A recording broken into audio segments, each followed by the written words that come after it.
make sure that we share some great information. We learn from the honorable leaders that we have, Dr. Steele from the past, and Brother Jackson, and some of the Pastor Maya, myself, Brother Linnell, some of us who have been a generation removed from our youth. But then we have the energy of all the rest of you that are here, and we want to make sure that we get to make sure that we introduce ourselves, we get a chance to know information, who you we learn, and that we mark this moment in time that we have, Dr. as a way to move forward and together, Jackson, as a way to move forward informed, Pastor Maya, and most particularly to move forward have been a generation so that we removed from our youth this generation. But then we have everybody willing to have an impact on where we are right now. You got to show me a show of hands. Amen. All right. That's what we love to see. Okay. Excellent. And now we're going to have an introduction to our guest artist. Good evening, everybody. My name is Rick Ross. I'm the founder of the Music Education Group. I definitely thank everybody for putting this on, and thank you for allowing me to be present this evening. I would like to introduce one of our other partners, Reginald Crossley from the Fulton County Youth Commission, and he will be introducing our young student who will be introducing Stan. So I wanted to give him an opportunity to say something as well. Reginald? Beautiful.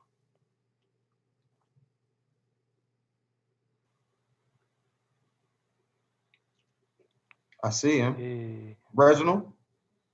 There he is, yes. Okay. Vidu? Did we lose him? Hi, how you doing? All right, you can go ahead and introduce Stan. Okay. As a talented young singer, songwriter, and musician, Stan Genius is a next-generation entertainer.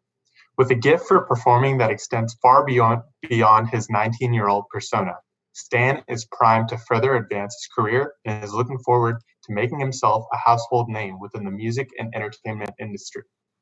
Growing up in Atlanta, Georgia, Stan started performing at the age of 5. At 7, he and his local jazz band trio entertained regularly across the state of Georgia. The group which Stan fronted and was the leader of received rave reviews, not only for his young vocal style, but equally for his keyboard skills. In 2017, at the age of 16, Stan Genius released full-length solo project, Light Skin Issues, followed by solo EP Genius Holiday in 2018. The release of these records attracted the attention of various prominent music industry A&R insiders. In 2018, Stan was asked to join the Fever Tour and as the opening act for recording artists Armin and Trey, while he performed for screaming young girls and admirers all across the country. His star was rising as he was building quite a following for himself. Stan Genius, who is currently an undergrad at the University of Southern California, describes his sound as funky, rhythmic soul rooted in inspiration. His latest independent single, Cross Your Mind, has surpassed 800,000 streams and is still growing. Often described as amazing, exciting, and intriguing, Stan has established a substantial following on the social media scene with over 1.2 million TikTok followers and more than 95,000 Instagram followers. Managed by veteran entertainment executives R.I. Ross and the Michael Malden, Stan Genius is poised to take the music industry by storm. Stan's future is bright and the hits are undeniable, says Malden. So if you have an opportunity to experience the Genius movement, you are sure to find his music, talent, and personality infectious. Stan Genius, an authentic next generation wonderkind. Stay tuned. Excellent. Oh wow, that was great. That was a really huge introduction. Oh my goodness. Well, I actually wrote a letter about my thoughts about what's going on right now in the world. So I was actually planning on just reading that for you guys, and I'll kind of start off with that. This is my first time reading it, so here we go. Dear anyone with eyes to read, racism must end. We demand change. As a young Black man in America in 2020, I feel that I literally cannot go outside. I cannot drive without the fear of being stopped by the police. Martin Luther King Jr. stated, "A riot is the language of the unheard." We are tired of being robbed of our voices. We will not tolerate the continued senseless murdering of our people. How can we even acknowledge the First Amendment of the Constitution when we do not have freedom of speech? We cannot peacefully protest without being assaulted with tear gas, rubber bullets, and several instances of physical beating. Has there been heavy consideration into the fact that not Blacks, but white supremacists and our police took our protesting from peaceful to violent?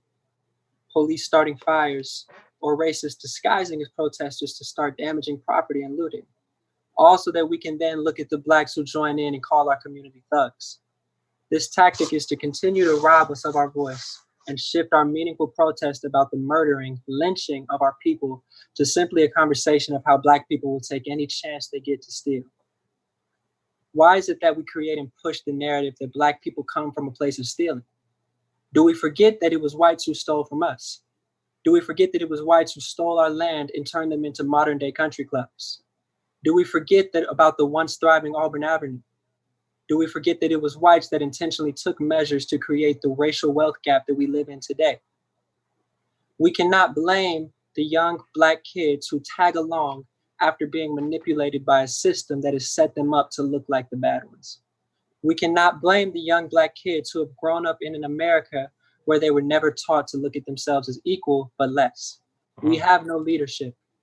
We are being exploited by a system that intentionally acts to make us ignorant to the unjust that has been present for years and years. This system has not changed in its intention since it was created. It has only become more discreet. We are living in a society that is set up not to offer Black people a shot. We are participating in a system that is set up to oppress Black people without us realizing. It is by no coincidence or mistake that Black people make up some of the most underfunded communities in the country. A Black person can have the same salary as a white person and not be nearly as wealthy. This is because wealth is generational and generations of Black people have been plundered. That said, a Black person who wants to create a higher financial status is usually looking at getting higher education. However, the cost of a higher education just to have a shot at a better opportunity is usually unbearable. And in America, once in a position of instability or debt, you're rarely given the opportunity to get out of that position. So the cycle continues. The problem is the deceiving system that preys on the most vulnerable only after Black people were intentionally made to be the most vulnerable. This system is made to look like those who struggle are struggling because of personal issues. This narrative is perpetuated in the media with the stereotypes of lazy Black people who want to live on welfare and mooch off of the government instead of pulling themselves up by their bootstraps and earning a living. The truth behind this harmful stereotype is that the task of quote unquote bootstrapping is literally systematically impossible. While these stories with misdirected blame on Black people for their situation have gained popularity to the point of being accepted as societal truth, the oppressive system that keeps them disadvantaged have become increasingly discreet about their true intentions over the years. This is a system that has never given Black people an equal shot. Stemming from the Jim Crow era and the 1800s, Black people were lynched just so that they would not be able to vote. Once enslaved, one lost all rights the Constitution brings to you. In modern times, slavery and this attack towards Black people is still the same, only less obvious. The unequal treatment from law enforcement and police brutality have led to higher incarceration rates of minority individuals than whites. This kills multiple birds with one stone. Once convicted of a felony, one cannot vote. A felon will have a hard time finding a good job or a good house, and if this person is lucky enough to spend time in jail, it's one less Black person off the streets, right? Systematic racism will continue to find its way to be effective as long as we continue to participate in a system that created it. Therefore, we need a new system and a new perspective. We need one that understands that as humans, we are all equal, with an emphasis on the upcoming Juneteenth holiday. I wrote Give Me a Reason to address these issues and call out a system that often tries to turn the other cheek. Myself and my co-writer can relate to everything going on. Just a couple of days ago, Atlanta and several cities enforced a curfew after several nights of chaos across the country. The first night, Atlanta sent out an alert at 9:15 for a curfew that began at 9 p.m. That said, anyone who was not home was at high risk. 2 Black college students were driving and 6 police officers in uniform slashed their tires, broke their windows, and dragged them both out the car while tasing them. Is this enforcing curfew or using any chance possible to harm Black people? That could have easily been me. I am a college student at the University of Southern California, as well as a native Atlanta Georgian. What if that had been me? I chose to put my government initials on the cover art because this message is coming from me as a Black man. If it was me, you wouldn't hear about me as Stan Genius. You would hear my government name. I'm speaking on behalf of Philip Stanley Cunningham Jr. I will no longer be tired. I will no longer be afraid to go outside. I am no longer going to feel like I am less. I will make a change. I will vote. Change starts now. Thank you. Beautiful. That is great. Wonderful. Thank you, Well said. Stan. That is really awesome. Mhm. Thank So you. we would like to continue the conversation, and I'd like to introduce to you all the president of the Southern Christian Leadership Conference, Dr. Charles Steele. He is going to share some words to you all, with you all, and to all of us, and we're excited about it. Welcome, Dr. Steele. All right. We've got you muted, Dr. Steele. If I could get you to click You're muted, Doc. lower right-hand corner, lower left-hand corner. There you go. Can you hear me now? Absolutely. Yes, sir. Okay. I was trying to respect the previous speaker because I do have my phone and occasionally I have to answer. But I just want to talk. And first of all, let me thank the young man who just gave his presentation. Stan and what's his last name? Genius. Genius.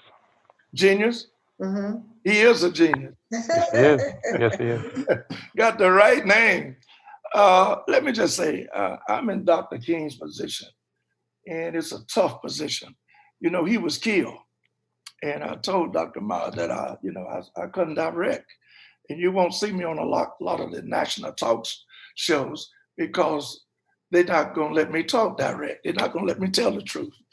Dr. Martin Luther King Jr. was killed by the government. This government killed him.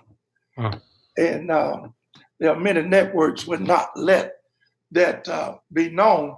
As a matter of fact, I'll be speaking in South Georgia and leading a march tomorrow. I was in my hometown, Tuscaloosa, Alabama, speaking to over 2,000 white and Black young people. I mean, it was so impressionable. And I was speaking the truth. And I told them the story. Dr. King was killed by this government. And if you don't want to hear the truth, you just don't have to invite me. The government is the enemy. And until we realize this, we don't understand what type of fight and what type of obstacles that we are up against. America was founded upon white supremacy 401 years ago. White supremacy. And let me just say this, the things that I'm telling you, you never will read, and I'm not going to prolong, I'm going to get right to the point in 2 or 3 minutes, and I'm going to be listening. You'll never hear the things that I'm telling you in the classroom. You have to educate yourself after you finish the classroom. You have to go through the structure training of academia in America and globally. I travel the world very extensively. So, and I have researchers, and I research the researchers. So when I talk, I'm talking facts. You're talking about institutionalized racism within this country. It was Frederick Douglass that said, power concedes nothing without a demand. Never has and never will. Politics has never freed us. We love our Black politicians and the fair-minded thinking white politicians, but they're in a system. They are contained within a system. And it is the system that is discriminatory toward people of color and poor folks. We had a poor people campaign. And let me just say this. Many times people try, and they did Dr. King like this. They try to hijack the campaign. Mm-hmm. They hijack the religiosity aspect of us being God-fearing with the Trinity, the Father, Son, and Holy Ghost. They will hijack this and will carry a Bible and say, thus saith the Lord. They did Dr. King like this. And some of them are people of color who work for the government. It was a group in Memphis, Tennessee called, it was a gang called the Invaders that stayed at the motels with Dr. King, walked around with Dr. King, in the margins with Dr. King. But they worked for the FBI, who was there to embarrass Dr. King. So let me close out like this. In terms of what we are up against, I want you to read a book. And let me just show it to you. The Color of Law. You need to read this book. It talks about the federal government, the state government, and the local government in a conspired manner, ostracized, and to demonstrate racism to the highest form against African Americans and to people of color.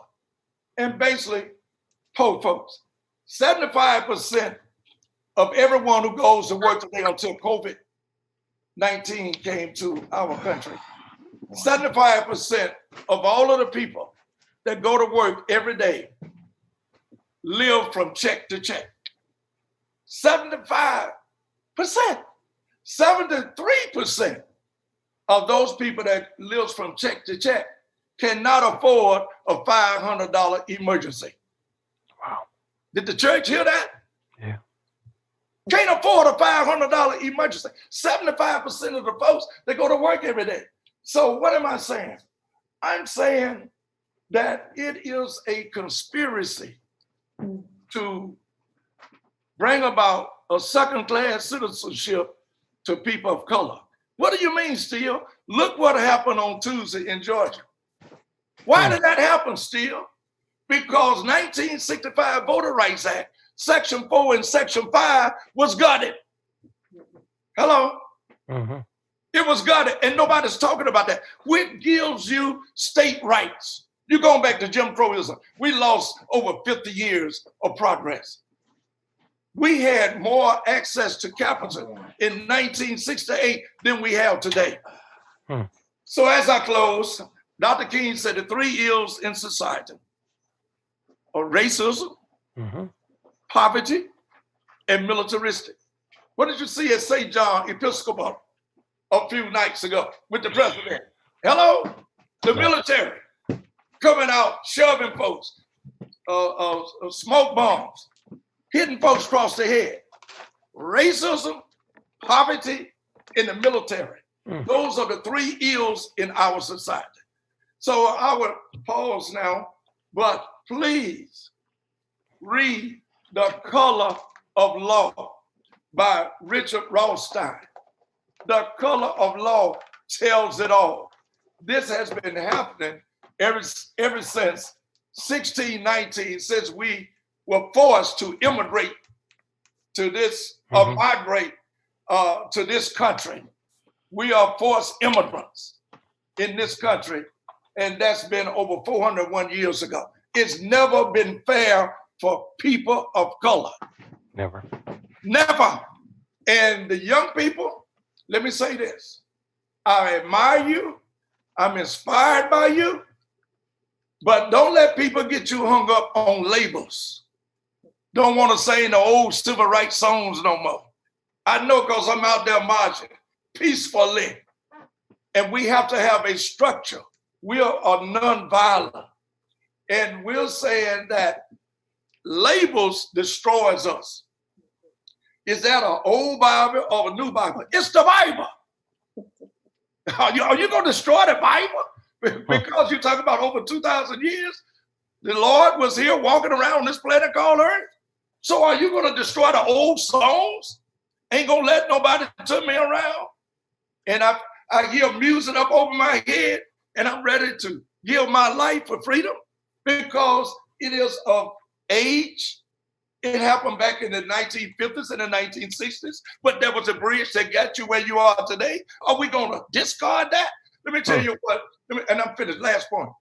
Next to last. No, last point. This is the last point. Let me tell you what wisdom is. Wisdom is when you learn through your experiences, through failure. Through failure. So when you destroy and you discard and you turn your back to the successes of what got you here, something had to keep you in the future for getting you here for today. And many of those people sacrificed their lives. I've been to jail more times than I can count, but it was not for stealing. It was not for carrying a gun. Never carried a gun in my life. It was not for beating nobody up. It was nothing criminally that I was in jail for. I was in jail for breaking restraining orders so we can get attention to racism and poverty within this country. And thank you so much for my few minutes. Thank you, Dr. Steele. Thank you. We appreciate those words of wisdom. We need your generation. And we're going to be coming back to you with questions. Next, we would like to invite State Representative Derek Jackson to the platform to give words of wisdom on how policies matter.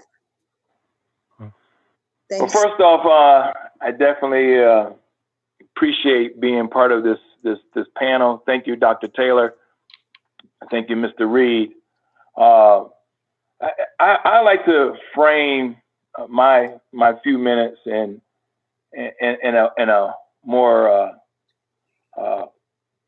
way to really force or stretch us, right? Because when you think about 3 years ago, Colin Kaepernick took a knee, and that knee was misconstrued as hatred towards police officers, right? Hatred towards military. Now, if the world would have responded the way they're responding now after a knee of the former police officer that took the life of George Floyd possibly could have been still alive. George Floyd possibly did not have to take his last 8 minutes and 46 seconds stating he can't breathe or calling for his mother that has died over 2 years ago. So when you think about which knee was more important, that knee could have very well helped George Floyd, but it won't bring back Walter Scott. It won't bring back Eric Gardner. It won't bring back Tamir Rice, Breonna Taylor, Sandra Bland, and Ahmaud Arbery. The list continues.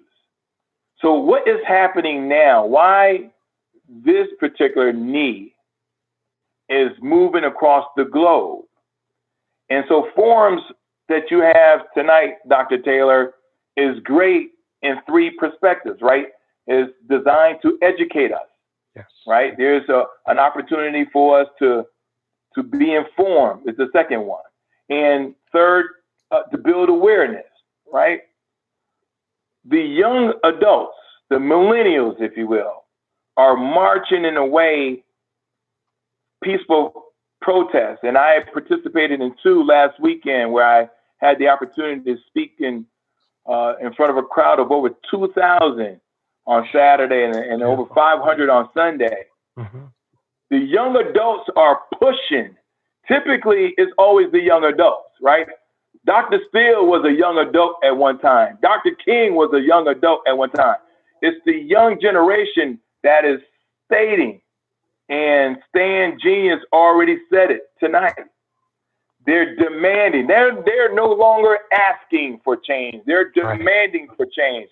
And the reason being is because we should not have to fight the same fight that Dr. Steele and Dr. King and Rosa Parks fought 40, 50, 60 years ago.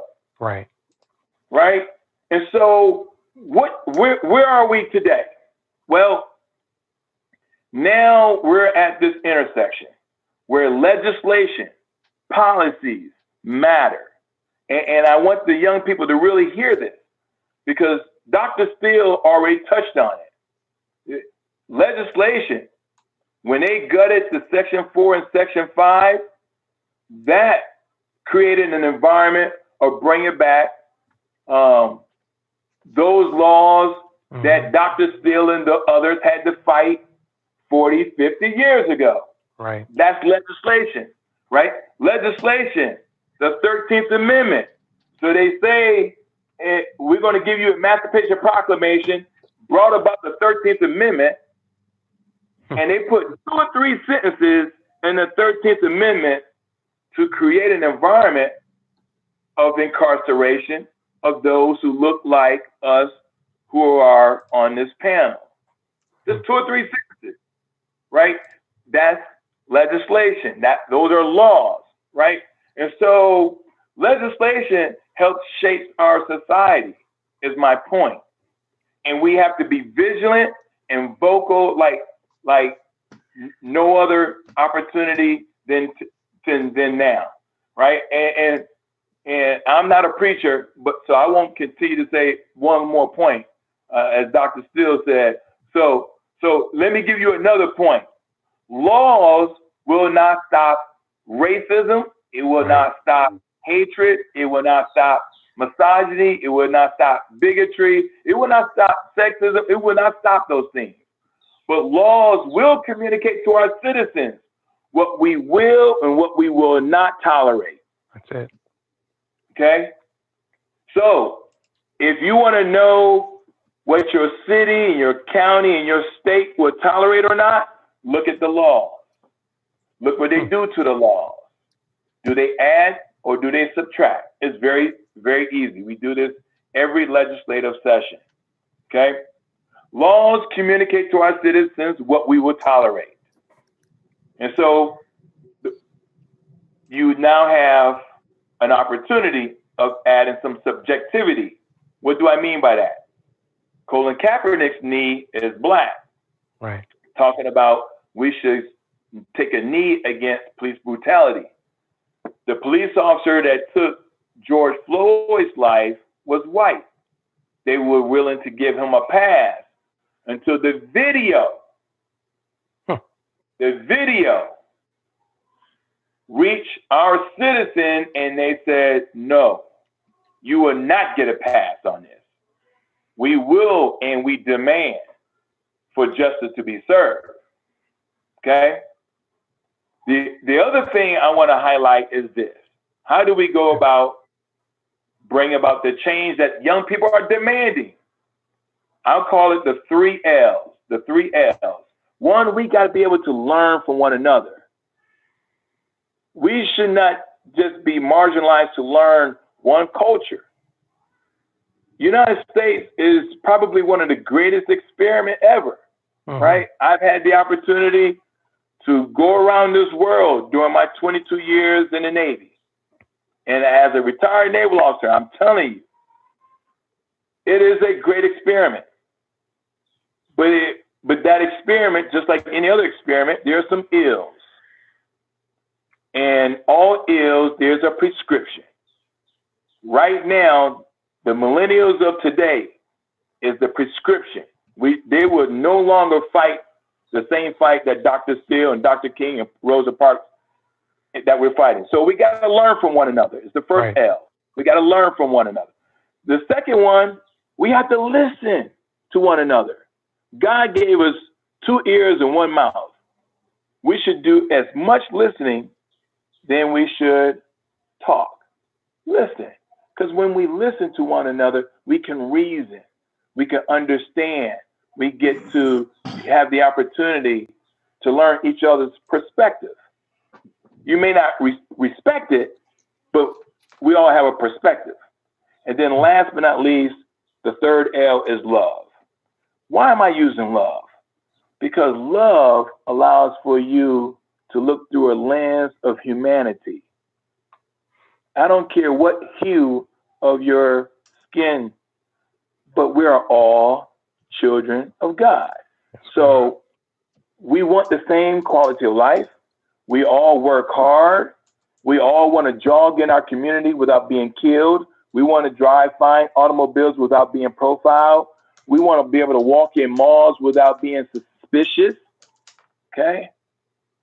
If you look through the lens of humanity, now you see everyone as a human being and not as a threat.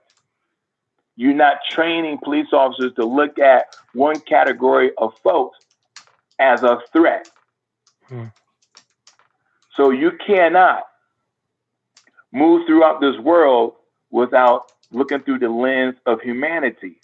And love will allow for you to be enabled to look through the lens of humanity. George Floyd was a father. George Floyd was a son, an uncle, a nephew, and have the right and should have the right as any other son, husband, uncle, nephew that walks this earth. Because if you look through the lens of humanity, then you can say, I see you. I hear you as a human being. When you remove the lens of humanity, then you no longer see that person as a human being. And so those are the things how I want to frame why legislation is so important. Because legislation shapes our society. It may not change the behavior. It may not remove all the ills, but it will communicate to our citizens what we will tolerate and what we will not tolerate. Very Awesome. good. Awesome. Awesome, sir. We appreciate it. We certainly do. Your voice is amplifying in our souls and causing us to bring change. And thank you so much for that voice. At this time, sir, we'd like to invite our young leaders to make statements and or ask questions from you two great leaders, because this is what this is all about. We want knowledge, we want empowerment, and we want to be able to change the course of our nation and the world. So Absolutely. each student or each young person will actually introduce themselves and the organization that they represent and what they're doing, and then they're going to ask their question. So I'll start with Shauna Stewart. Hello, everyone. My name is Shauna Stewart, and I am the youth president of the Hank Stewart Foundation. I am a rising senior at DeKalb School of the Arts, and I wish to learn how like Mr. Jackson mentioned before, how we can work with other societies, learn from other cultures. Like one of your 3 L's was learning, and that's something that I personally wish to do. Because I want to go into becoming a foreign service officer and learning more about the world and how we can use what we learn from the world to benefit our community. Beautiful. So do you have a question for him? Yes, I do. I wanted to know if there are any tips to learning about societies other than yourself, because I know sometimes we can be stuck in our own mindset or stuck in our own perception. So I wanted to know if there's anything that we can do to try and get out of that. Thank you for the question, Shauna. And I think, listen, you will be a shiny star, no doubt, because when you think about being a foreign service officer, you're already opening up your mindset. See, your mindset is already opening up to say, I'm willing to learn other cultures. And foreign service officers that, when I was in the Navy for over those 2 decades, we interacted with foreign service officers, embassies across this globe, because they help us, those who are in the military, to understand the culture. So let's say, for example, you are Ambassador Stewart, right? You're Ambassador Stewart, and you are assigned, let's say, China. And so when our ships pull over to China, you're going to inform us about the do's and don'ts of that culture. And the reason being why that's so critical, Shauna, is because we do not want to embarrass one, United States, but more importantly, we don't want to embarrass the host country of their honors and customs and traditions. And so you're going to inform us how we should behave in a foreign country. And that's what helps establish the relationship. And so some of the classes that you probably will take are around social studies. You will probably take classes around multicultural type classes, around the arts, where you can learn more about the various continents and countries, their behavior, and so of the social sciences. And so all those kind of classes will prepare you.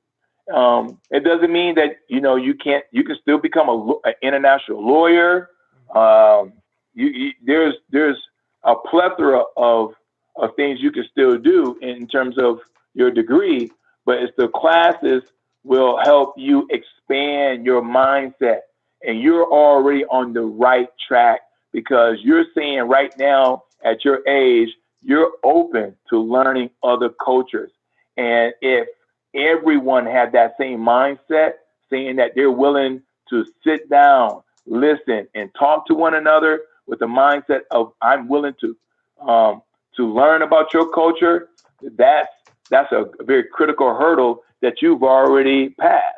And so you're well on your way of being a shiny star, basically, you know, being an ambassador for our country, and as you relate and build relationships around the world. That's what a foreign service officer, that's what they do. Thank you. Thank you, sir. Next, Excellent. we'll have Taryn. Hi, everybody. My name is Taryn. I am a freedom fighter, and I am the founder of For Black Girls Who Have a Lot to Say. And so I don't really have a question, but more of a conversation starter, and it's two parts.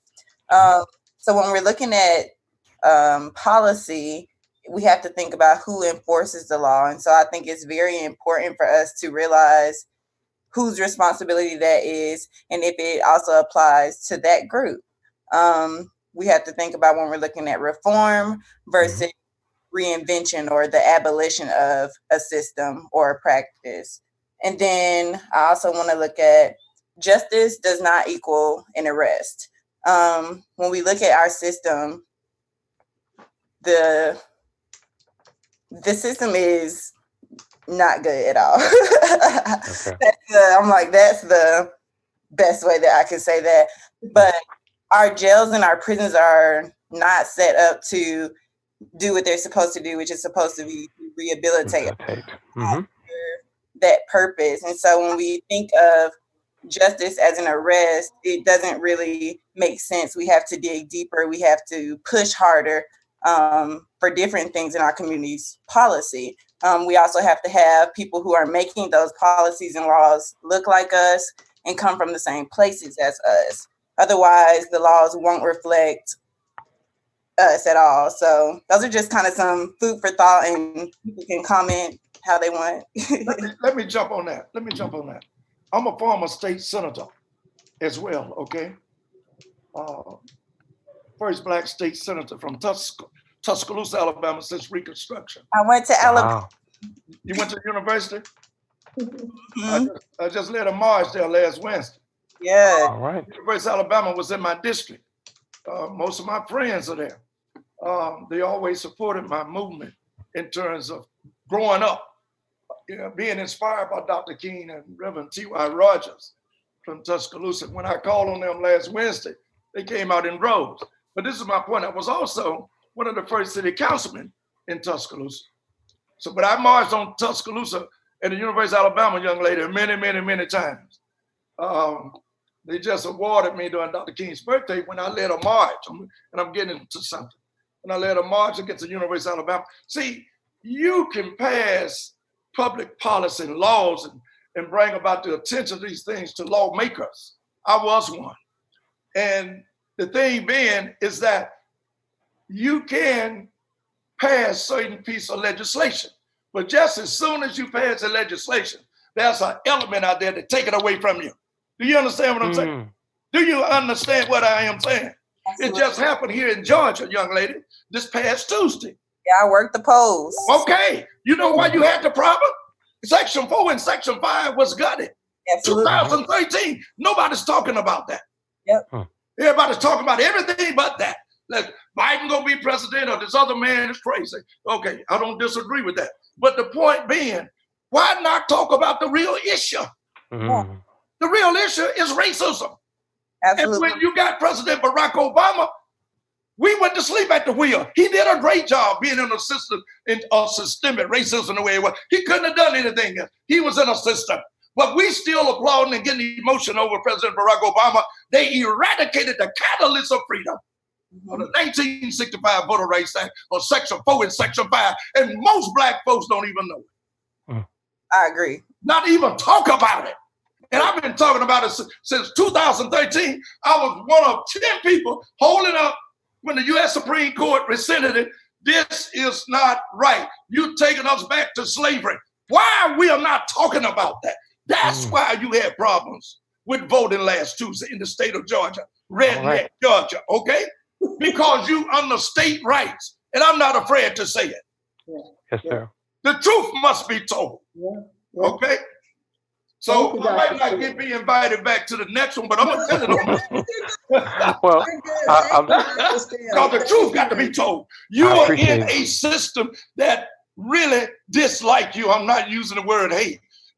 Totally dislike you. Let me tell you what Victor Hugo said. Victor Hugo said, there is more misery among the poor than there is humanity among the rich. They don't give a doggone about you. Okay? That's great. Okay. Absolutely. So when you pass these laws or discuss these laws, it's about the support on the ground. If you don't have a groundswell of people supporting that, Lyndon Baines Johnson didn't wake up one morning, say, I love the Negroes, I love colored folks.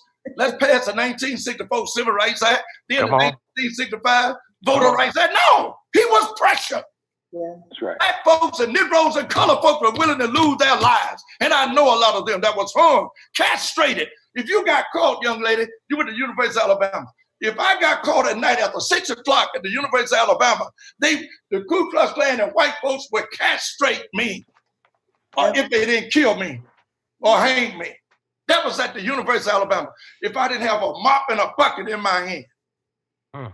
So nothing has changed. It's modern day lynching and modern day castration. Absolutely. Thank you, Dr. Steele. Yes, Tara. And I just wanted to say, like, yes, absolutely.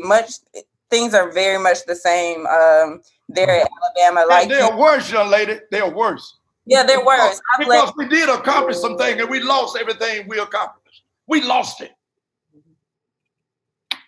What you want to say, Tara? Oh, I was just going to say that I understand just how far we have to go because we stand on the shoulders of women like Ida B. Wells, who fought for anti-lynching, Fannie Lou Hamer, who fought for Black poor people in the South, of Ella Baker and Mamie Till and Sabrina Fulton, the mom of Trayvon Martin. So I understand how much work we have to do, and I understand the power that we have. But I also know that our people are not educated about this system, the system that is racism, the system that is white supremacy. Hold your point. Can I, and I'm going to shut up after this. You own it, young lady, and the rest of you all too. Representative Jackson, I really enjoyed you. I want you to know that.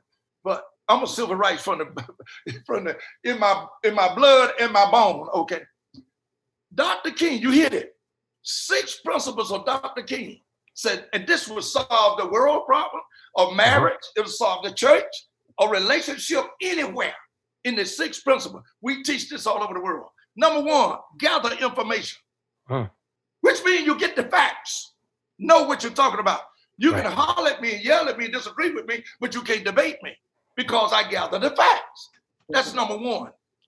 Number 2, after you get the facts, just what you said, educate the public on the facts that you got. I'm disappointed that our people not being educated on the truthfulness about what's going on. Number 3, make a personal commitment. Number 4, negotiate. Number 5, direct action, demonstration.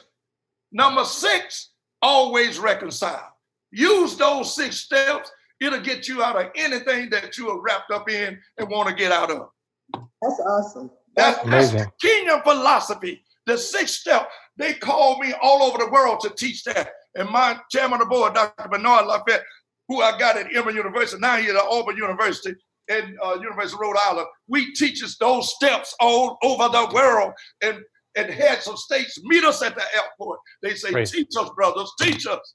I just got in from Rio de Janeiro, setting up chapters there. They are crying when I walk through there. You don't have to be no president of the White House. Be the president of God's taking care of the people business and taking care of those who less fortunate. The word will get out, and you don't have to be on CNN. That's good. That's Absolutely. good. Thank you, Dr. Steele. Thank you so Namaya? much.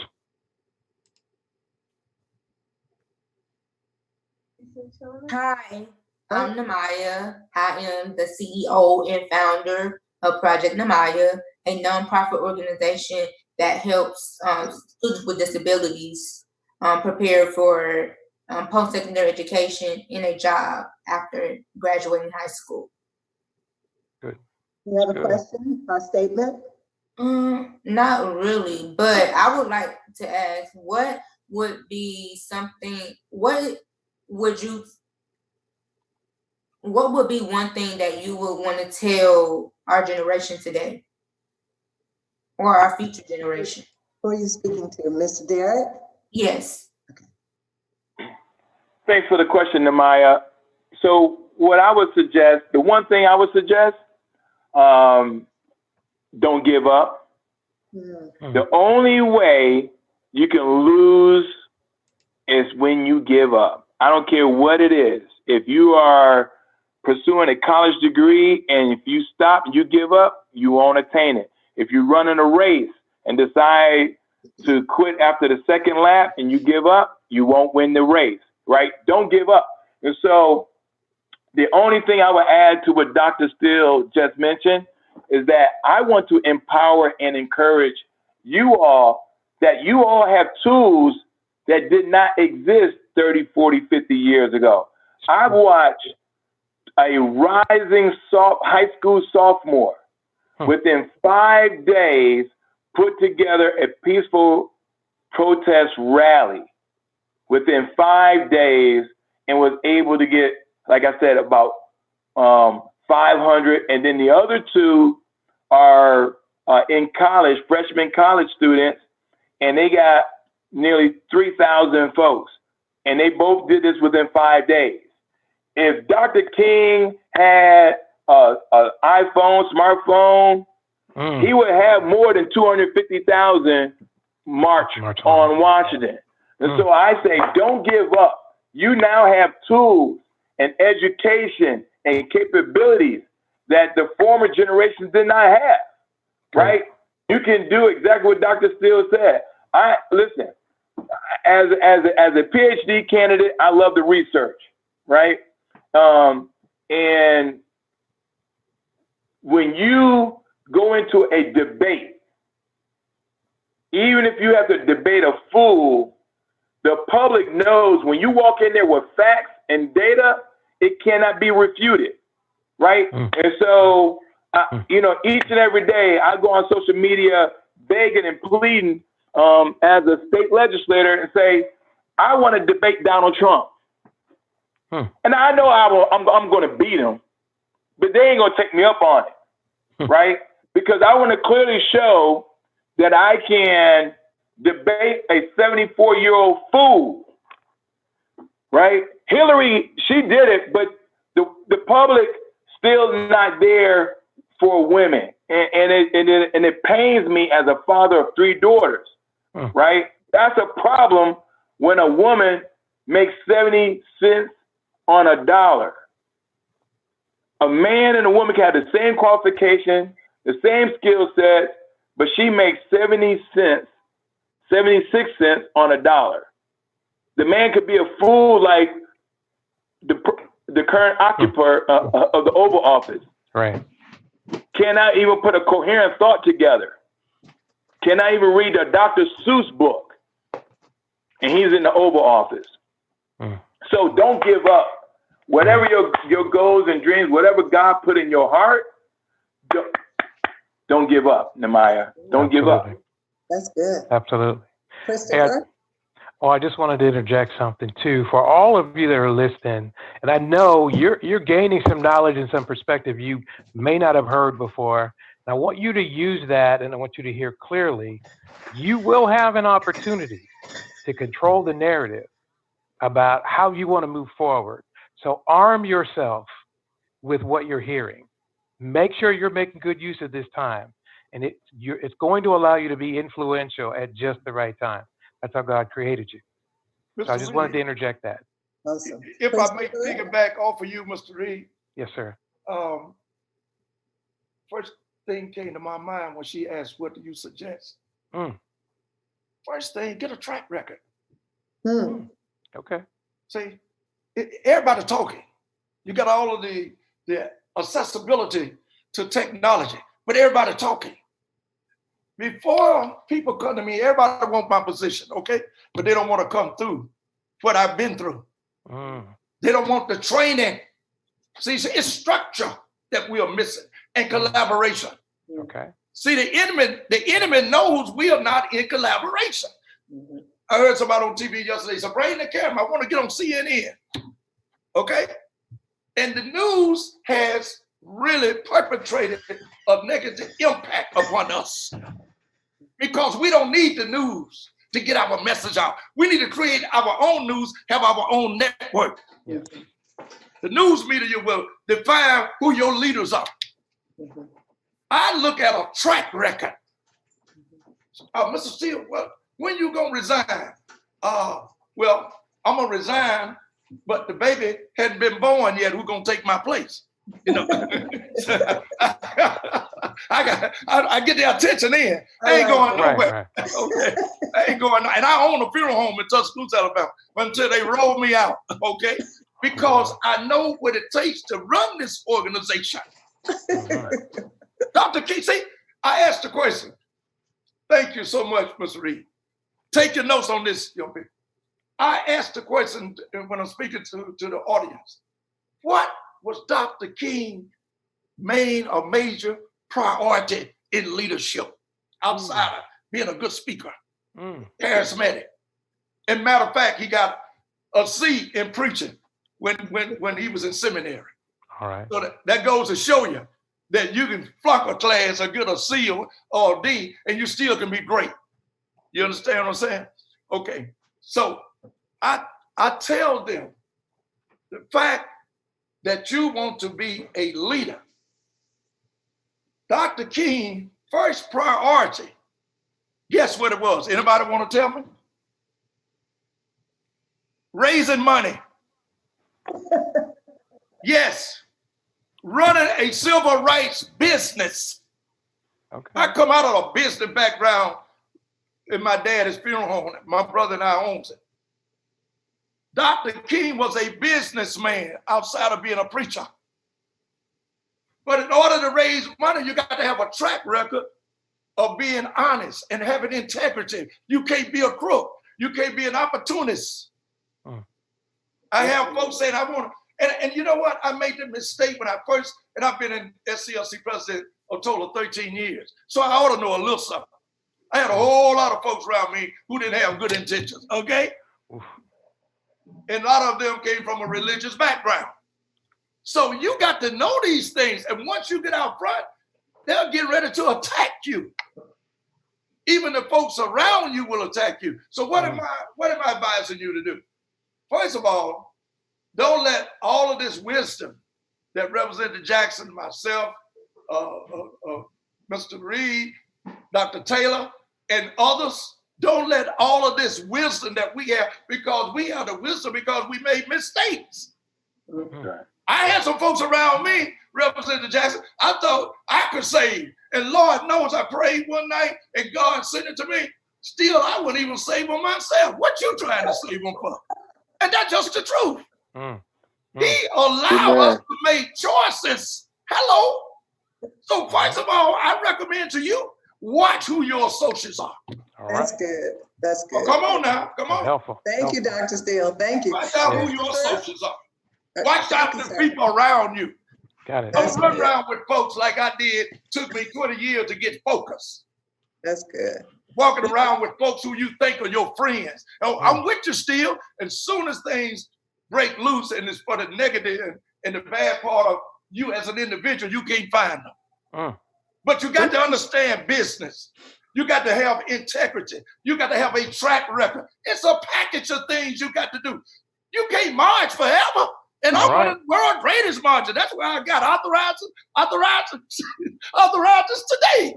I've been marching all my life. I got author. Still. Thank you so much for your wisdom. We appreciate it. We're going to have to move forward quicker than we wanted to because we have several students to hear from. Absolutely. So Dr. we want Taylor, I'm gonna have to. It's 10 minutes to 7.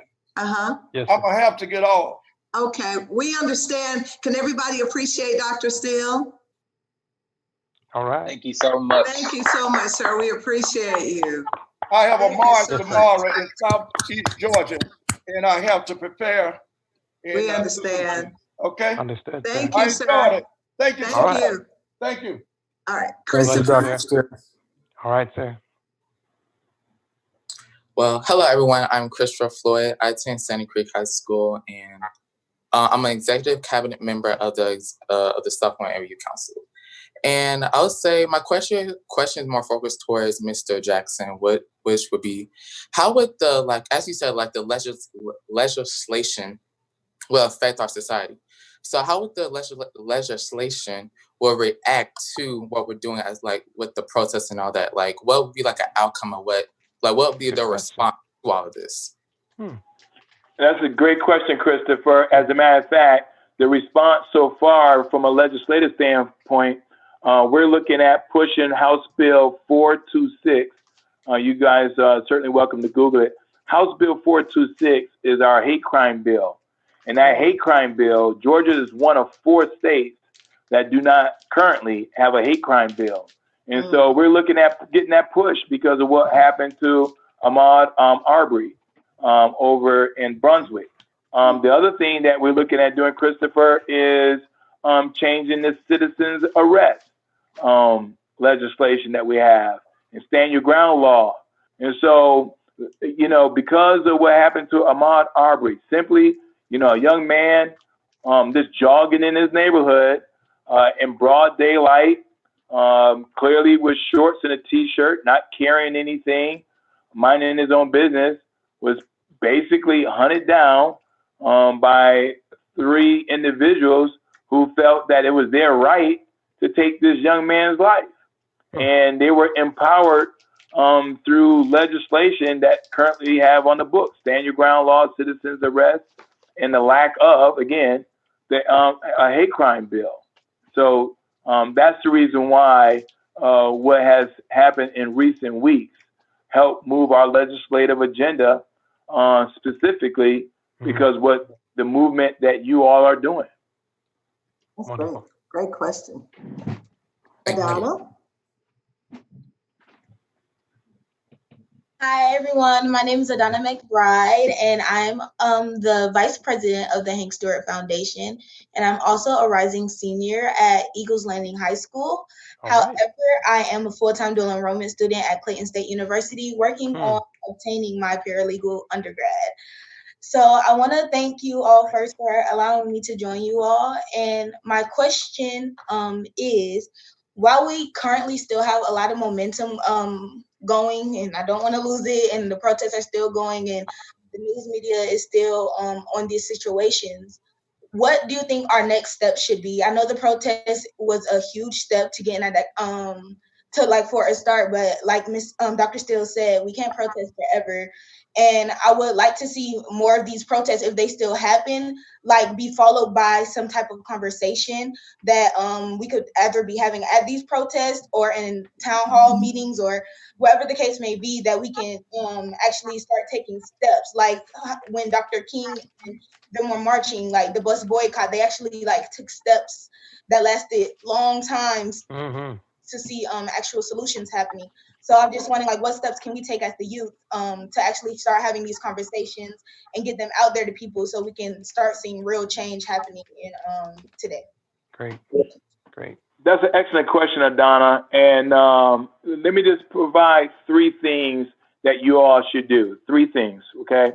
The very first one that you should do, identify who your local leaders are.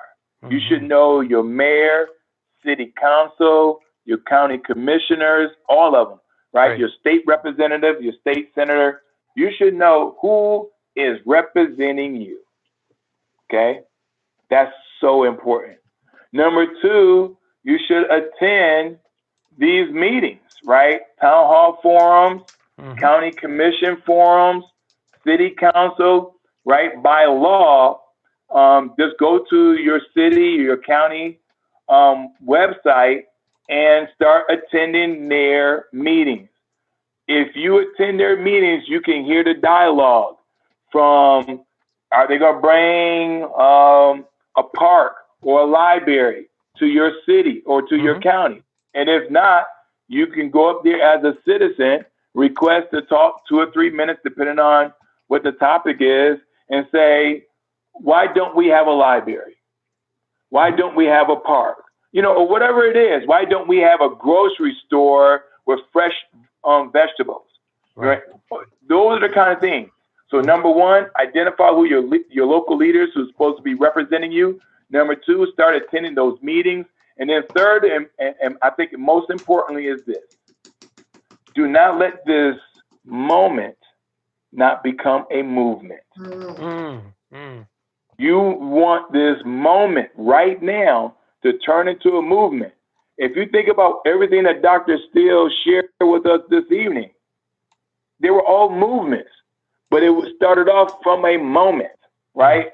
Rosa Parks refusing to give up her seat because she was tired, right? She worked just like everybody else. But that moment that she did not give up her seat turned into a movement, okay? The civil rights movement, voting rights, a movement. So these moments happen, but they're sustained through a movement. So you just do those 3 things, those next steps, identify who your local leaders are. A lot of folks, a lot of millennials, a lot of young people, y'all don't know who your mayor, right? You don't know who your city council. They're making decisions on your behalf each and every day. How to spend your tax dollars, who your county commissioners are, who your state representative, and who your state senators are, okay? Good. Attend those meetings and demand that this moment doesn't turn into a movement. Absolutely. Awesome. All right, next we'll have Vadu. Everyone, I'm the chair of the Fulton County Youth Commission. I'm a rising senior at Northview High School, and I'm a researcher at Stanford University. My question for you guys is, there's a lot of talk about defunding the police right now. So what do you guys think about allocating more resources to social workers and other departments? Is that open to the entire panel, or is it to a state representative? It's open to everyone, ma'am. Good. Yes. So Vadu, this is a very timely question. We returned to the legislative session on Monday, June 15th, and we're talking about a total of $54 billion. Our budget should reflect our values, right? $28 billion from the state, $26 billion from the federal government. Is $54 billion to run and operate all the mandates of the state of Georgia. And so, yes, the conversations around defunding police right now. Do they need these militarized type vehicles? Do they need all this types of, military type of equipment and resources? That's the conversation that we can all have. But the bottom line, the real gravity of your question, Vadu, is this. Our budget should reflect our principles and values. And so if we care about children and education, our budget should reflect major resources going towards children and education, women's health care, disease. I mean, the list is just a plethora of things that we are required to take care of. But the question is, how much funding are going to each of those items? And that's going to be determined by the argument and discussions and our values and our principles. What do we hold true and dear? If we value public education, we should invest more in public education. We're talking about $54 billion, right? $28 billion from the state, $26 billion from the federal government. That's a lot of money, right? So, so your question is very timely. I just think when you look at the budget, which is also public record, right? You can go, I don't care what county, what city that you live in, that's all public. And it has to be, right? And if it's not, you go and find out who the city council and who the mayor is and say, I need to see the budget. That's simple. Work. Very good. I'd love to hear regarding Karen. this question. I'll let y'all go ahead. Okay. Next is Aaliyah. Hey, Doc. Give me. Hi guys, I'm Aaliyah Vieira. I'm 19. I am a South Fulton Area Youth Council alum, and I'm a rising sophomore at Georgia State. I'm a journalism student. Hey, Doc. And as a journalism student, I've really noticed how the news media does shape the conversation, and it frames people's opinions. And how they really try to demonize the movement and demonize the protesters, and that really shapes the opinion of the country. And the news media is something we really need on our side. It's vital that we have people that are actually sharing real stories and sharing what's actually happening in the streets, and not the politicized garbage that they like to air for entertainment, basically, or to further their own agenda. So as a journalism student, I really want to work on type of things that Dr. Steele was saying, like create my own news media outlet and a multimedia platform that people can come get real news from, that's not politicized by left wing, right wing, all that other stuff. Like just facts. Like people need facts, and that's really what I want to do as a journalist. And my question is, I also really want to see Black people getting more political power. Like we need some of this political power that the NRA and all these other organizations have. So how would we go about creating a foundation that we donate our own money to, our own try to further our own political agenda, things that represent us? Like how do we start something like that so we can get that power? There you go. Aaliyah, that is beautiful. Let me tell you, just like I told Shauna when she talked about being a foreign service officer, you having a desire to go into journalism. Listen, the best way to control our destiny in America is that we have to be involved, right? I know a lot of folks, before I became elected 4 years ago, and I, talked about it with my family and everything. And they were like, well, Dad, are you sure? Because then if you win, you're going to be a politician. And politicians is they lie, they cheat, they steal, right? I'm saying, wait a minute. Let's say, for example, you have a bad doctor. Do you stop going to doctors? Let's say you have a bad lawyer, and you are in need of a lawyer. Do you stop going to lawyers? Right? See, the Dr. King said it best. We have to get to a point in our society where we judge a person by the content of their character. Yeah. Right? And so I, in the last 4 years, have reshaped, Aaliyah, what a public servant should look like, what a politician should look like. Right? I've now reframed the conversation, what an elected person should do for their constituents, making themselves available, right? It's not often that I'm not available to Mr. Reed and Dr. Taylor. Unless there's a schedule conflict, I'm there, right? And so the question is, you become a journalist. And right now, the person that's in the White House is making media look bad. You're a bad journalist. You're an idiot journalist. I mean, he's just attacking Black women that are journalists, right? And these women, they got a higher IQ than him, right? They went to college, they graduated, their parents didn't give them $400 million and say, have a good life, right? They didn't have a silver spoon, okay? And they refuse to let this person that referred to himself as the president marginalize their education, their value, and their worth, and their craft, right? So we have to stand up. We have to take that narrative back and refuse to let someone else say what a journalist looks like, what a public servant looks like, what a politician looks like, what a doctor, a lawyer looks like, right? If you have a desire, and that goes back to my response to Namaya, right? You don't give up. If you want to be a journalist, you don't give up. Right? You don't give up.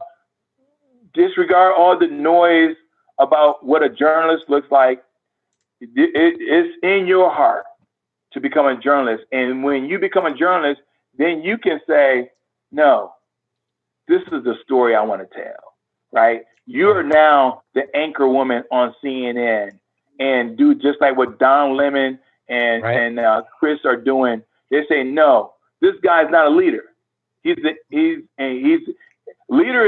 lot of things, but leader is not it, right?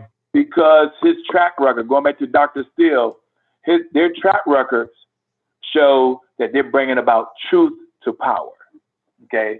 And it goes back to what Taryn said with her, the Black girl movement that she's doing, right? We all have a voice. The question is, are you going to let others silence your voice? That's a good word. That's good. That's good. Excellent. Ashley? Hi, I'm Ashley Thompson, and I am a rising ninth grader at Dutchtown High. And I don't really have much to say, but I just think that everything's going on is really tough, and I feel like we can make it through, and we can make a change. Very good. Ashley, you probably the youngest one that I spoke to so far this evening. We need to just make sure that by the time you are a college student, and it's going to fly by, these years are going to fly by, trust me, these 4 years, and before you know it, you're going to be a freshman in college. We should not have the same kind of conversation 4 years from now. True. Right? We should not have a conversation saying, why is it that women only earn 76 cents to $1? Right? We should not be having that conversation. We should not have another Ahmaud Arbery, not just in Georgia, but anywhere. You should be able to jog in your neighborhood and come back home alive, right? And so, yes, as you're going to continue to matriculate through high school, your voice will continue to grow and sharpen. And you're going to sound just like Sky and Taryn and Adana and Nemai and Sean. Your voice will get stronger and stronger and stronger. Right. So I look forward to hearing good things from you. Awesome. Awesome. Absolutely. Aaron? Mr. Johnson. Hi, my name is Aaron Johnson. I'm Aaron Johnson. I'm sorry, a rising freshman at Howard University studying biology and mathematics. And I am now a former Fulton County Youth Commission. This is open to all of the panel. Paint for me a picture of your beliefs as it comes to police reform, or whether police reform being through empathy, implicit bias training, no-knock warrants, and reallocating resources from wellness checks and wellness checks and responses to domestic violence abuses and putting those into education, into housing. Paint for me a picture of what that looks like for you, not just in budgeting, but as a day-to-day type thing. Yeah. Well, listen, first off, Aaron, you sound just like your dad. I know you have, you're going to be going places because I know your parents very well. Listen, I think nothing is sacred, right? So when we say reform, and I like what she said earlier, sometimes reform is not the word we need to use. Sometimes we just need to blow it up and start all over again. Right? See, because when you reform something, that means you look at what is in existence right now, and then you say, okay, let's take this away because you don't need it. You needed it 30 years ago, but you don't need it today. Okay, so some things I'm okay with reforming. Some things I'm okay in regenerating. Just blow it up and let's start all over again. Right? And so when you think about, to your specific question, Aaron, about police reform, again, these are the three things I think we need to do. Write this down, Aaron, and share it with your dad. In terms of police reform, I think every officer should go through a mental evaluation every year. Every year. Oh. Every year. Number two, if you are a bad police officer, and there's a few, right? You know, I mean, because there are more good police officers than there are bad. So I want to be very clear. But for the few bad police officers who decide they want to go rogue and be Billy Bad Butt, then we need to have a database. Yes. If they get fired in one city or one state, they can't go to a neighboring city or a neighboring state and get hired as a police officer again. Yep. Right? Because the police officer that killed George Floyd has a rap sheet. Should not be a police officer. So we need to, so that's number two. We need to have a bad police officer database. And if you get fired for your bad performance in a police system in one, then you don't have the opportunity and the ability to go and say, hey, I was a police officer over here and get hired again, because now we didn't fix the problem. Right. Eventually, it's going to get, the situation going to get caught up. And that's what happened to George Floyd, unfortunately. And then number three, in terms of reform, a police officer cannot patrol an area unless they live in that area. There. Yep. Yep. Community. See, I police. grew up in New York, and there was this program, I'm dating myself, it was called Officer Friendly. Officer Friendly knew my mama, knew my sisters, knew my aunts, my uncles, right? Because they're embedded in the system. But more importantly, because I knew Officer Friendly, I was not intimidated or threatened, right? The first response in our neighborhood wasn't, let me take out my gun and aim it at you, right? So those are the three things I would do in terms of reform. But there's a lot of things that we don't need to reform. We just need to blow it up. Just blow it up. Just blow it up, Aaron, and start all over again. All right, someone wanted to say something. I believe it was. Well, I just wanted to interject, just as an example of a modern day system that's done that. I want you all to do some research on Camden, New Jersey, who literally totally redid their police. And it was a struggle, but they've been having some success. So just do some research on that. I just wanted to put that out there. Very good. Taryn? I was just going to give a resource. If you go to 8toabolition.com, they have, Say that again. and I'll just drop the link. But it's just looking at different ways that we can abolish the police system as we know it. pushing past the body cams, pushing past the bias trainings, because we've already implemented those things. And so looking at it with an entirely different lens moving forward, because I mean, they thought that abolishing slavery was something that was unheard of. And so I think that it's worth us thinking about what it would truly mean to abolish police. Very good, very good. Aaliyah? Okay, so I think that law enforcement has a lot to do with reform. And I feel like with reform comes therapy. And I feel like therapy should be a much bigger part of the police force. And in other countries, I was looking it up in Sweden, in Sweden, and just a bunch of European countries, a bunch of other countries around the world, the police academy is like a degree. Like when you study to be a police officer, you go to school, you go to in-depth training, and the police academy in America it's about 21 weeks.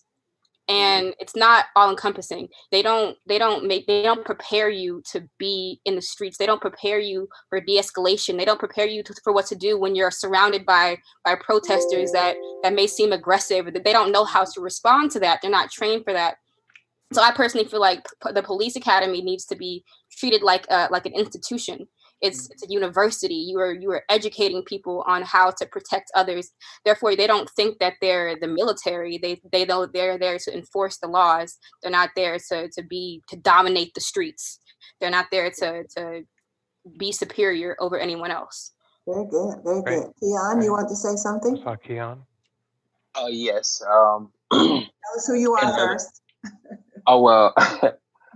Well, my name is Keon Brown, and I'm a graduate of Savannah State University, located in Savannah, Georgia, where I graduated with a degree in English and history.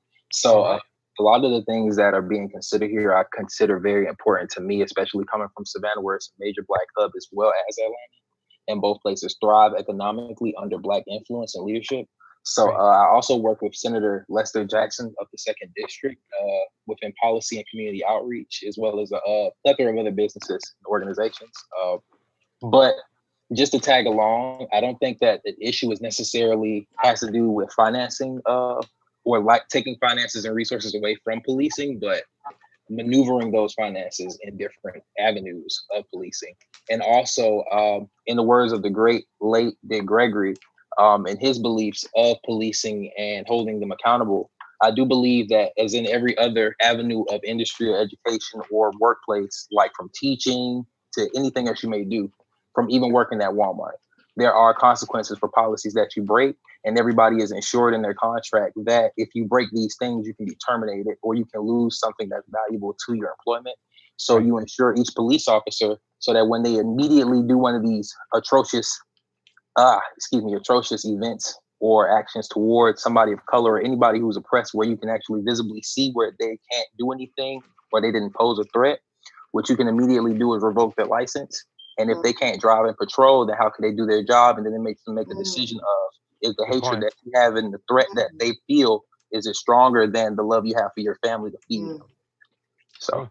Very good, very good. So Keon, if I just want to just respond to I mean you said a mouthful, but I want to just give 2 responses.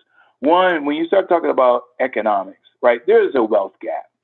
There is a wealth gap in this country, and if elected leaders refuse to address that wealth gap, we're going to continue to have problems. Right. And I'm not just talking about from a gender perspective, man, woman. I'm talking about Black and white. Right. So that's another layer. There are times, many times, we're just as educated, if not more. We're just as loyal to a corporation. I mean, you will hear folks saying that they've worked in one corporation 20, 30, 40 years, right? There's a sense of loyalty there, but yet they don't move up on the corporate ladder. That's a problem. And the second thing is this. When you look at how we as Black and brown citizens, how we participate in this economy. right? I mean, if you look at just the black and brown population, we add about $1 trillion to the economy. Right.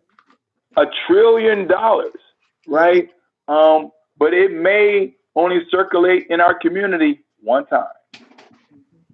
That's a problem, right? And the reason why it circulates in our community one time, because they decide to build economic development in other cities. So we have to leave our city and travel 15, 20 minutes to a good restaurant or a good grocery store, right? And we just talking about basic things here.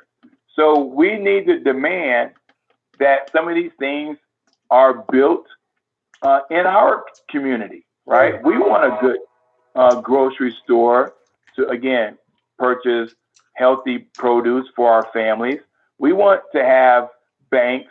You know, I was just talking to a colleague and she was sharing with me that all the banks moved from one side of town to the other side of town.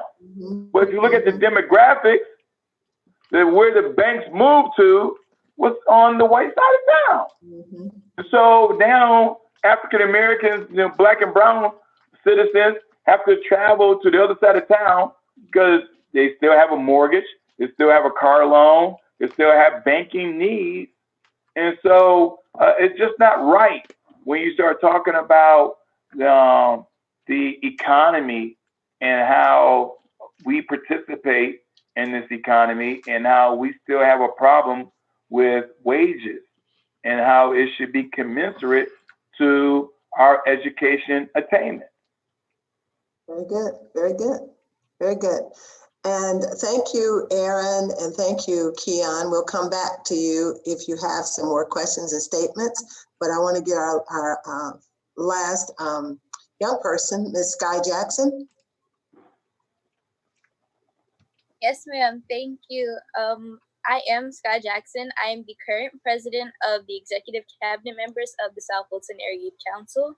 I am a recent graduate of Langston Hughes High School, and I am due to go to Spelman in the fall to receive a dual degree in computer science. I'm passionate about combating the stigma around minority women and especially young girls' success in things like the technology and STEM field just in general. And I do have a question for State Representative. I know a lot of people who are going to be tuning into call, a lot of families, parents especially. A point that I saw made on social media was that the fact that a lot of the police brutality that we see towards young children can likely be attributed to the adultification of our young Black and minority children. They're seen as more aggressive, they're seen as intimidating, they're giving harsher sentences and things like the school system. Like simple arguments result in out of school suspension, and whereas their white counterparts may not, you know, even have much of a consequence. So a question I had for you was, what do you recommend that Black and minority parents and guardians teach and instill in their children growing up as they become young adults and eventually adults? Well, first off, thank you, Sky. It's always great hearing you. I know you're well on your way. Haven't had the opportunity to see you in action several times. But so I think your question is so apropos. And I think a lot of families are already having a conversation, right? A lot of, you know, mothers and fathers out there are really trying to make sure that their sons and daughters are prepared for a society that may not accept them, and how to deal with a situation when they encounter hatred and racism and bigotry and misogynistic individuals, right? Who will look at a woman and say, you know, your place is in the kitchen, right? That mindset still exists, unfortunately, in our world. And so you have mothers and fathers out there having some meaningful conversation to their sons and daughters to prepare them for the social aspect of our society, right? They may not have a lot of conversation around the educational aspect, right? You know, other than make sure you do your homework, listen to your teacher, those sort of things. But they're really trying to prepare to make sure, Sky, that you and everyone else on this call come back home alive, right? That you don't become a statistic, right? And those conversations are happening. They're happening. I know a lot of my colleagues, a lot of my friends are having those conversations. I have the same conversation with my 3 daughters, you know.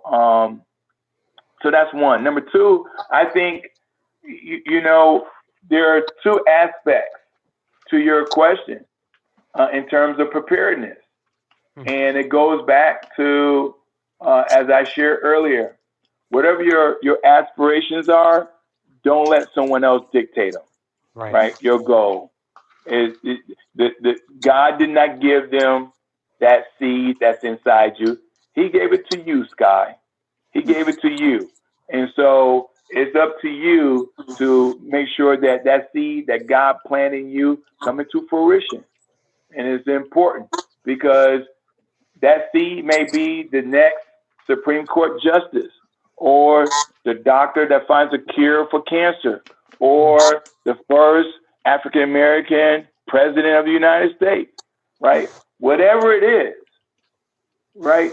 He has a plan for you. And then number 3, I would just leave it in a very open way that these conversations that every household is having in the Black and brown community is just make sure you give back, right? We got to do a better job giving back, right? Once we become successful is one thing, but how do we reach back and grab the next Sky, the next Aaron, the next Taryn, the next Ashley, the next Shauna, the next Namai, the next Aaliyah? How do we go back and reach and say, I made it. Now it's my job to reach back and grab someone else.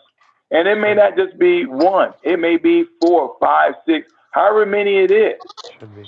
The goal is reach back. Right. Thank you. Very good.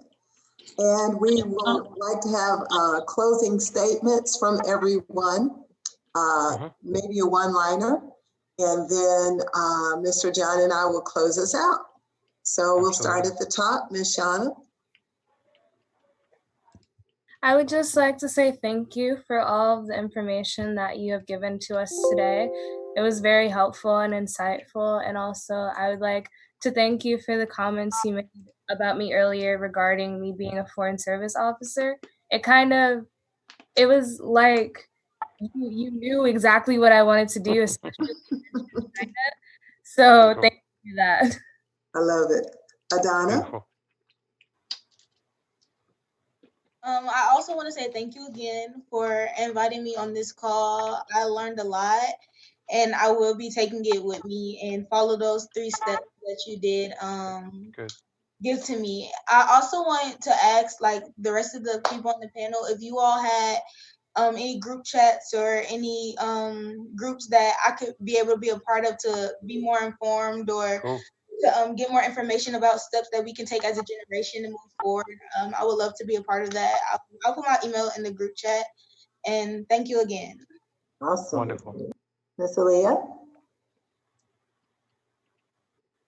Yeah, I'm just so inspired to be on this call and to hear everybody's ideas and their outlooks and opinions. Like, that's awesome to know that there are young people out here that are actually thinking about this and thinking about how to move forward and strategize. And like Adana, I'd love to be involved in any organizations or any conversations that could give me more information.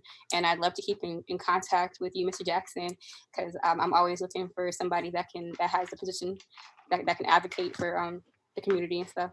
So yeah, it was a great conversation, guys. Awesome. Great.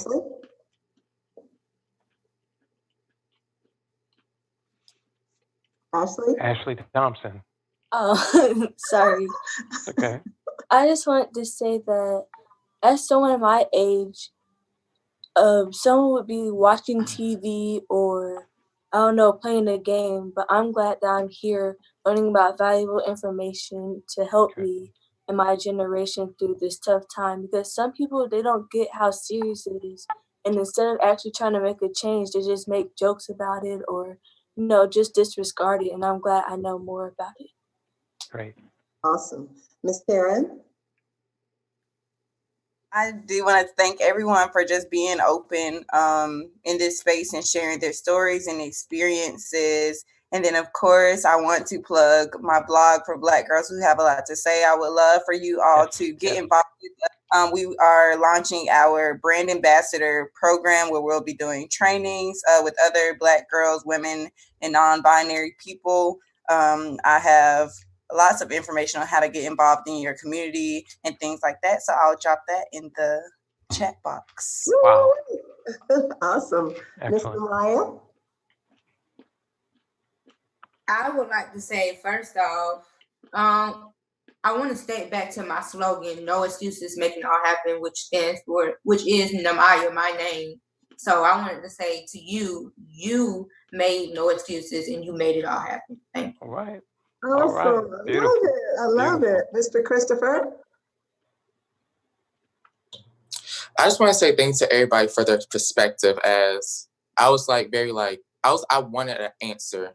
And I feel like this call actually gave me that as I asked my question about what was the outcome of all this protest and all that. So I thank you, Mr. Jackson, for answering that with such a concise basis. I feel and making me understand this is what's happening, this is the now, this is the plan, and everything. I love it. I love Beautiful. it. Mr. Vadu? I can't hear you. There you go. I really had a good time. I learned a lot from you guys. Also, I'm going to take out a page out of Taryn's book and ask you guys to check out blm.bmalala.com. It maps out the protests near you. Okay. Will you put that in the group chat, sir? You put that in the chat. Okay, awesome. Mr. Aaron? I just want to say thank you for allowing me the opportunity to listen. Thank you for allowing me the opportunity to speak. It has been nothing but a pleasure to hear from beautiful Black voices as your own, to learn from you all, to hear your different perspectives. And I just thank you for that. Awesome. Miss Sky? Thank you so much as well for having me. This was definitely a great conversation. I definitely feel like as the president of the council, I got some useful information that I do get to share with the rest of the council members. And I would like to say that I am so proud of you all who are on the call, that are a part of the council. You guys showed out and you definitely made me proud. Okay, so thank you. Great, great. Mr. Keon Brown? Brother Keon. Yes, so I'm very, very gracious. And I'm so thankful to be involved in everything that's going on, because it's major in our community and what's happening is real. And especially it's very pertinent in the city of Atlanta, in Fulton County, Clayton County, and all the surrounding areas and across this nation, and then even across this state. And one thing that's beautiful about Georgia is that it's far more progressive than a lot of other places that are experiencing these brutalities and things. So we have to preserve and protect our place and continue to reinforce our own communities and our houses so that we'll be prepared when it's time, so we can make our own Black Wall Street. So I just wanted to leave everybody with continue to focus and push all of your friends with knowing that education is key. Education reform starts with those being educated. Teachers do their jobs every day, even though they're underpaid and under-recognized. We should always continue to keep that importance in education, because you can't learn your history without being taught it. So, and I think we all need to know that so that we can have that initiative to move forward. But thank you for having me. That is so awesome. I'm going to allow Mr. John to give us closing remarks, but before he does, I want to invite you all of you on the call. I think some of you know about it, but every year we do a Summer Leadership Institute. Yes. And it is for middle school through high school students particularly. But this year the theme is clarity of vision and concepts for leading learning, all right? So what we want this year is we would love for you all to participate, share it with your friends or young people in your family that's 6th through 12th grade. But what I want for you all that's older than the 12th grade, I want you on the call, right? I want your voices to be heard. We want to spotlight you all during Summer Institute. So Badu, you can share with them how to do an organized protest. Aaron, you can talk to the girls. I mean, it just goes on and on. And so Keon, you can talk about you going to, of course, you've done it many times with us before, going to law school. Namaya, you can talk to young people. What is your acronym for your name again? No excuses, making it all happen. That's what I'm talking about. So, Aaliyah, you can share about how you're going after the standards of the media and so on and so forth. And so for the rest of you all, you know you're going to be involved. You know we want you involved. So please, those of you from the Youth Commission, we're all of you from Hank Stewart's Foundation and the South Fulton Area Youth Council, alum and current youth council members, we are grateful for you all. We are going to change the system. Let me back that up. You all are going to change the system. And Derek, myself, and John, we look forward to watching you all do it. So please do look for more information about Summer Leadership Institute. It's going to be awesome this year, the last 2 weeks in July. And for those of you that are busy working in the field, foot soldiers, you'll be getting invitations. Okay? Absolutely. You all will, Aaron, Badu, Taryn, Keon, let's see who else. Namaya, let me see who else is Aaliyah. The rest of you all, let me see, you're rising 12th grader, right, Adana? Right? Yes. And you are a rising 12th grader as well? Shauna? Yes, ma'am. Awesome. So we invite you all to empower other young people, because someone asked the question, how do we keep it going? You empower your brothers and sisters that's coming up behind. And that's what Summer Leadership Institute is all about. So I'm so honored to have had this platform with all of you all. Look for the invitation. This is just the beginning of the conversation. Hats off to Dr. Steele, and we are grateful for him, and hats off to State Representative Derek Jackson. Here, here. Thank you, sir. We appreciate you so, so much. Brother John? Wow. This is wonderful that you all took the time to be intentional about being here. How many of you know it was no accident that you were on this call? How many of you know that what's been poured into you now needs to be processed within you and now needs to be pushed out in the world around you? I want you to know that every one of you is born with purpose, and you were born with power. And you have the ability to overcome everything that you're going to face. And so I want you to keep that in mind. As you leave from this place, take what you learned and empower the ideas that are in your mind and the organizations you want to start and the folks that you get connected to. And I want you to make it your position and your place to reframe the conversation. When we have a debate, when we have these issues that are going on, there is hope, and every one of you represents hope. So you reframe the conversation and push it toward the hope that you are there to initiate, and you are there as a catalyst to move forward. Every one of you on this call, I'm proud of you here, being here. I know this is not the last time we're going to see you or hear your voices. Thank you so much, Brother Derek. Thank you for everyone who participated. And I thank you very much, Brother Linnell, for helping us with the technology, for bringing this about successfully, because it does take a team. It does take a team, y'all. And so we were blessed to hear what we needed to. Go ahead, Dr. Maya. No, if you're done, as soon as you're done, I want State Representatives to close us out with his closing remarks after you're done, sir.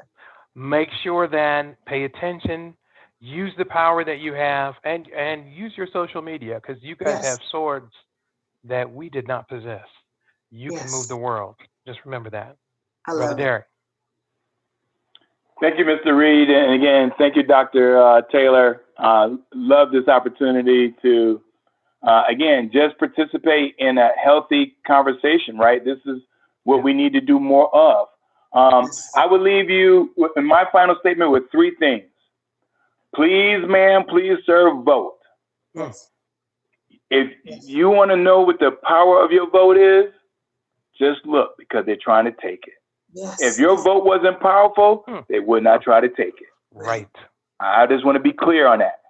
If you don't vote, you're not participating. You gotta vote. It is people have died in order for us to be able to vote, right? And so I take voting very seriously. It happens frequently, not every 4 years. It happens every 2 years, and there are special elections in between. So that's the first thing. Please vote. Number two, engage in your community. Yes. Right? Everything that you all talking about, blogs and website and networking, your community needs you. And when you know and start attending your city council and county commission meetings, well, first off, you're going to shock them. They're like, why is this young person sitting in the audience? Right. You're going to really shock them if you say, I have something to say during public comments, and you sign up to speak. Okay? Demand the change that you desire. Yes. If you don't demand the change, you're not going to get it. It's not going to just fall out of the sky. You have a voice from Ashley up to Taryn, up to Keon, Voodoo, Sky. You all have a voice. Yes. Right? Exercise your voice. And you do that by voting and engaging in your community. And number three, it's this thing called intrinsic motivation. And Mr. Reed already touched on it. Intrinsic motivation is when you push yourself from within. There are going to be days, Aaliyah, you're going to want to be that journalist. You're going to get tired. Like, is there another opportunity for me just watch a good movie or hang out with my friends? No, you got a journalist exam coming up. And you got to pass that journalist exam with excellence, right? Sky, you going to Spelman, right? There's no room for mediocrity. You're not going to be average, right? There's no room to be a mediocre person, right? Nehemiah, I love that. I love that acronym, right? No excuses, right? No excuses. Adana, I mean, continue to do those things that are going to make you great. Shauna, continue to have a mindset broad and open as it is. Yes. There are going to be days where you're going to close that thing in and just think about yourself. But push yourself through. Intrinsic motivation. Aaron, Badu, Keon, right? The only person that can stop you from reaching your goal is you. That's it. You. That's good. That's good. Okay. Thank you all so much. Each one of you are so important. Shauna, Adana, Aaliyah, Ashley, Tara, Nehemiah, Christopher, Badu, Aaron, and Sky, and Keon. We are so grateful. Thank you for showing up. Thank you for showing up in the earth. And thank you for showing up in our lives. Absolutely. You are so needed. And you all are what Dr. King talked about. Okay. You all are his dream. So thank you so much. You're also ours. We look forward to the next conversation because there will be another conversation. And so with that being said, we appreciate you all. We'll be in touch very, very soon. And for some of you, this is my first time meeting you, but I'm a lover. So I just want all of you all to know that I love all of y'all. And I appreciate every last one of you. So God bless you. We're signing off. And we'll make sure that this goes on YouTube. Not later than what, tomorrow evening, Linnell and John? We'll talk that out. Yeah, we'll make it as quickly as possible. Okay. Yeah. We're going to get it on as soon as possible. So when you talk to your friends or relatives, tell them we had technical difficulties, but it'll be on YouTube and Facebook very, very soon. Okay? Yep. All right. And who in here does technology besides Sky? Badu. Okay, so next time we'll just call on you guys to work with Linnell and John. How about that? Y'all hired. All right. God bless you. Hey, Doc, are you going to do a flyer that we can send out, and that way, you know, the audience would know when they can actually go on YouTube or wherever it's going to be? Yeah. So what we can do is we can redo the one that we already have because it said we were supposed to actually be on today. So we'll do that. We did let everybody know on social media that we had some technical difficulties, but to the network, they probably signed on and didn't see us. But we'll get it done, okay? Okay. And we'll let everybody know. So thanks so much. God bless you all. All And we'll right. talk Appreciate soon. you all. Stay empowered. Yes. Bye-bye. All right. Okay. Gentlemen, you got it. All right.